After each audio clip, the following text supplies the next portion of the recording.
Бу көннәрдә районда төрле дәрәҗәдә чүп-чарны саклау һәм утилләштерүгә бәйле яңа реформа буенча актив фикер алышу бара. Әлеге реформага мохтаҗлык күптәннән туып килде. Узган атнада чүп-чарны үзәкләштереп җыю белән шөгыльләнүче төбәк операторы Питрәч районы җитәкчелеге идарәче компанияләр белән очрашты. Анда бу сорауга ачыклык кертелде. Башлыча халык өчен каралган тарифлар буенча. Димәк, күп фатирлы йортларда яшәүчеләр чүп-чарны җыю өчен бер кешедән 86 сум 34 тиен, шәхси йортларда яшәүчеләр 93 сум 66 тиен түләячәкләр. Начисления будут проходить по прописке? Факт установления проживающих должны заниматься этим управляющие компании либо органы местного самоуправления. Для этого составляется определенный акт. Если никто не зарегистрирован, вот как оно на земле будет происходить, понятно, по зарегистрирован.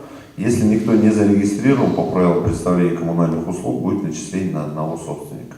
Залда утыручыларның күпчелеген эре габаритлы калдыкларны җыю сорауы борчыды. Чөнки яз җитү белән проблема кискенләшәчәк кенә. А есть также вот у нас много в частном секторе, мы сталкиваемся с ситуацией веток, ботвы по осени, и это в больших объемах.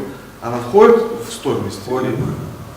Понятно, что если на контейнерную площадку вывалили, это должны будем убрать.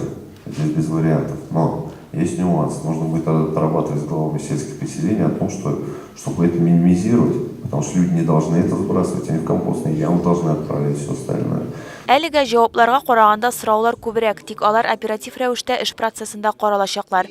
Төбәк операторы әйтүенчә, киләсе 3 елда чүп-чарны саклау, җыю, сортлар һәм түгү буенча сыйфатлы инфраструктура эшләнәчәк. Очрашуга нәтиҗәне район башлыгы Илһам Кашапов ясады.